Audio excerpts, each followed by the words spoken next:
อยู่คนเดียวตามลำพังมาเนิ่นนานจากที่ผัวจากไปลูกหลานกับบ่มีแต่เขากับบ่มาอยู่นำอยู่ลำพังคนเดียวมาวันหนึ่งอยู่ดีๆมีเด็กผู้ชายมายืนหน้าบ้านเคาะประตูเรียก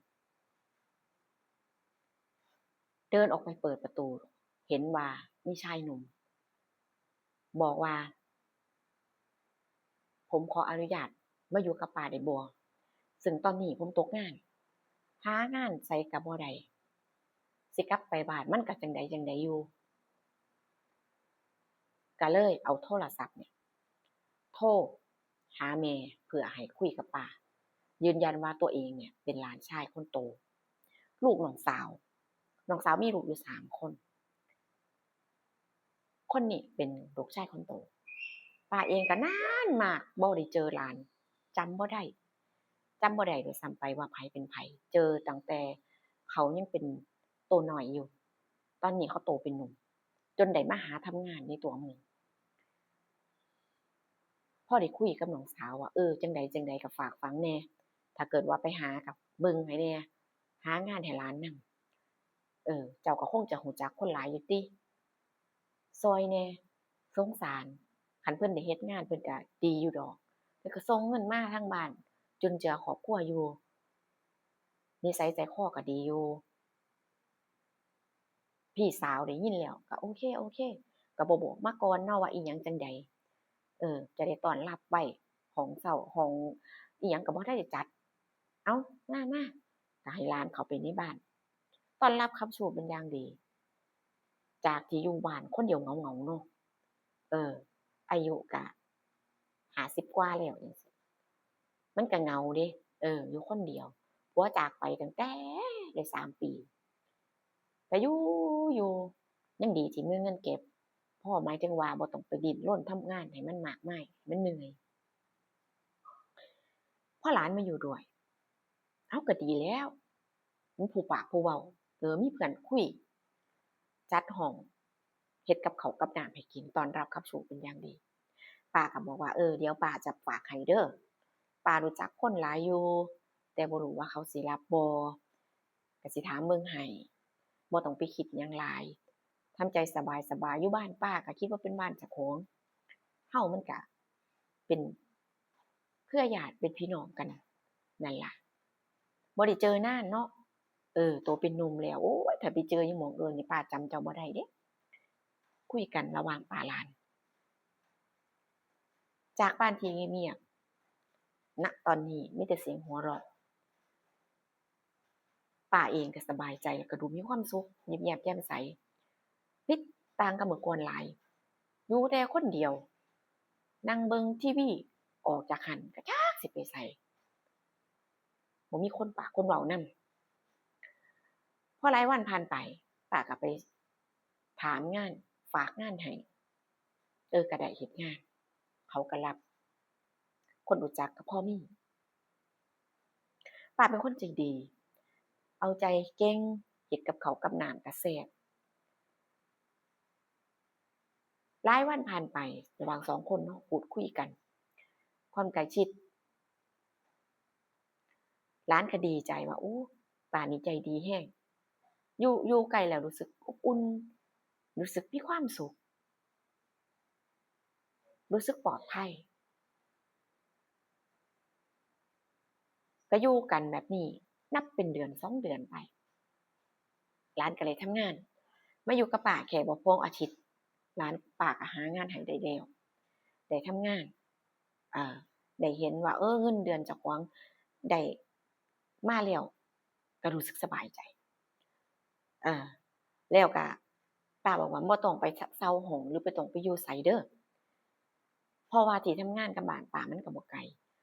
เจ้าก็ไปเที่ยวไปทำงานแล้วก็กลับมาบ้านตามปกติก็อยู่นี่ล่ะป้าก็อยากมีคนอยู่ด้วยมันเหงาอยู่คนเดียวน่ะอยู่กับป้านี่แหละที่สำคัญบ่ต้องไปเสียเงินไปเช่าห้องนู่นนี่นั่นเงินที่เช่าห้องอะส่งไปให้แม่ทางบ้านให้เพิ่นได้ใช้ให้เพิ่นได้เห็นนำให้เพิ่นได้สบายใจว่าโอ้ลูกได้ทำงานแล้ว พิ่นเลยเห็นเงินได้ส่งไปเพิ่นใช้เพิ่นก็ดีใจตัวเหตุผลน่าฟังร้านเองก็พยักหน้าตกลงว่าจะอยู่บ้านกับป้าบ่ไปไสไปทำงานเช้ากับค่ำคน2คนอยู่ด้วยกันเวลานานๆความใกล้ชิด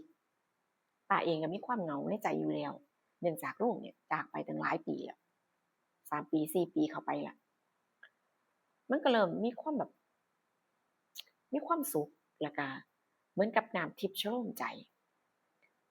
ความเหงาเมื่อก่อนความเงียบในบ้านนี่เดินไปมุมไหนก็มีแต่ความเงียบความว่างเปล่าตอนนี้บ่แม่นแล้ว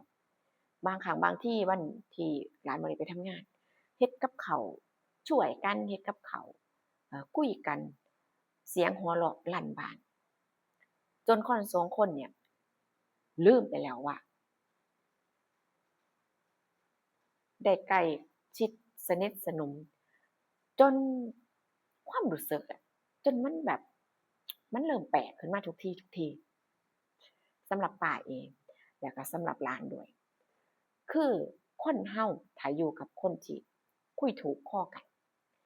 เออเข้ากันดีๆแค่แบบมองตาแล้วรู้ใจเนี่ยมันก็ดูมีความสุขเนาะมันอยู่แบบได้มีความสุขอะสบายใจเรื่อยๆเรื่อย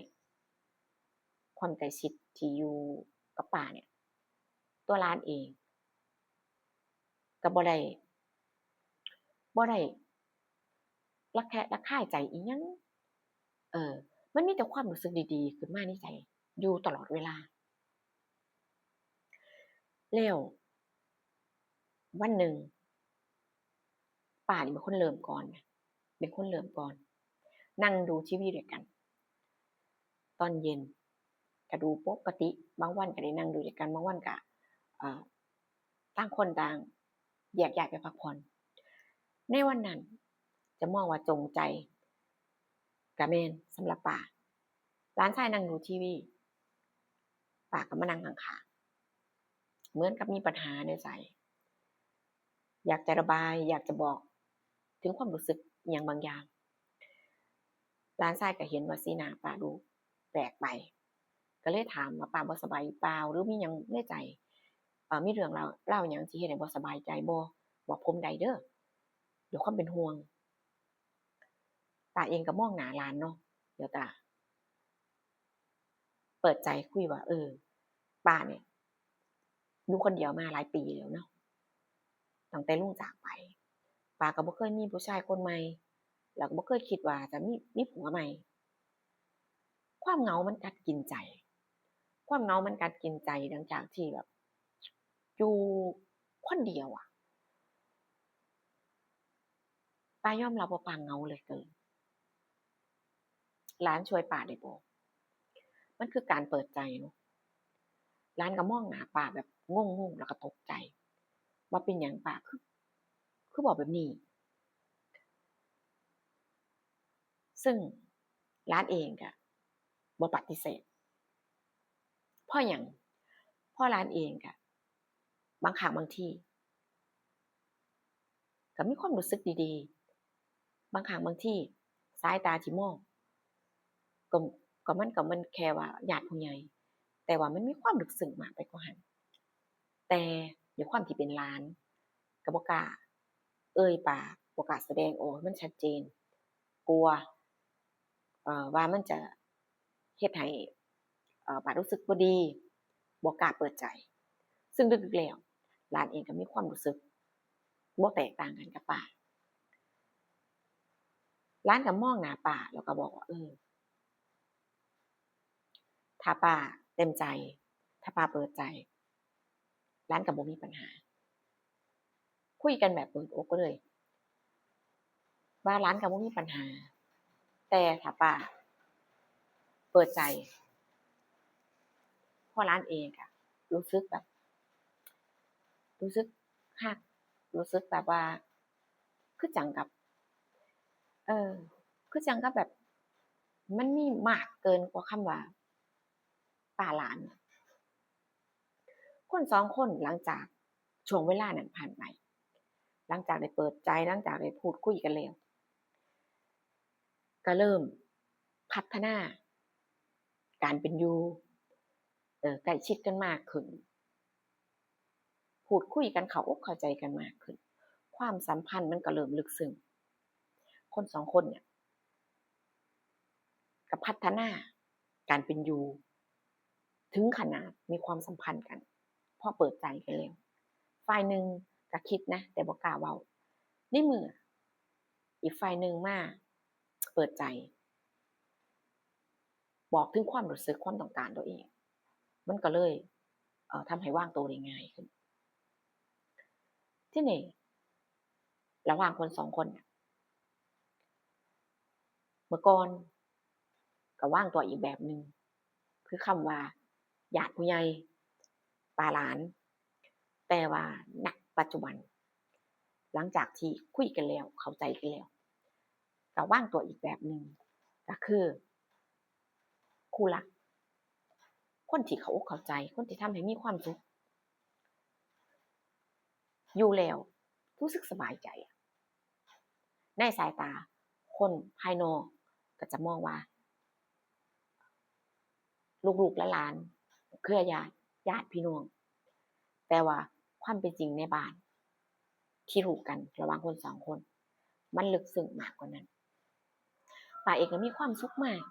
หลังจากเปิดใจหลังจากกล่าวเว้าการปฏิบัติการอยู่มันก็เปลี่ยนไปจากเดิมหลายแต่ที่รู้แน่ๆคือต่างคนต่างมีความสุขต่างคนต่างให้ความสุขซึ่งกันและกันแล้วก็บ่ได้วางแผนอนาคตว่าต้องแบบนี้จังซี่คืออยู่แล้วมีความสุข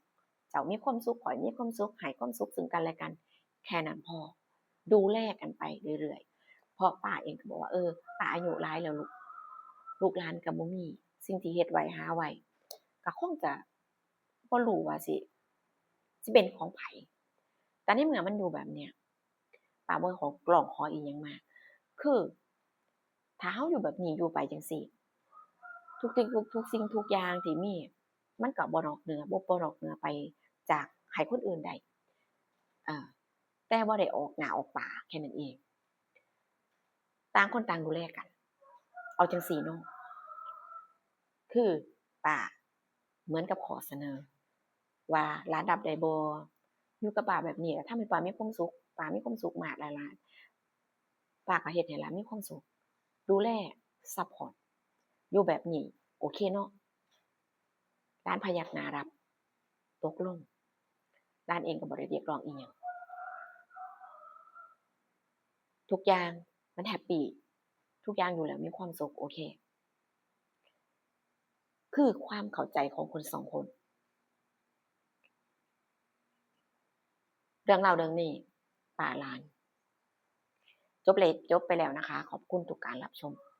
เจอกันคลิปหน้าค่ะหรือว่าผู้สิมีเรื่องราวหยังมาเล่าให้ฟังอีก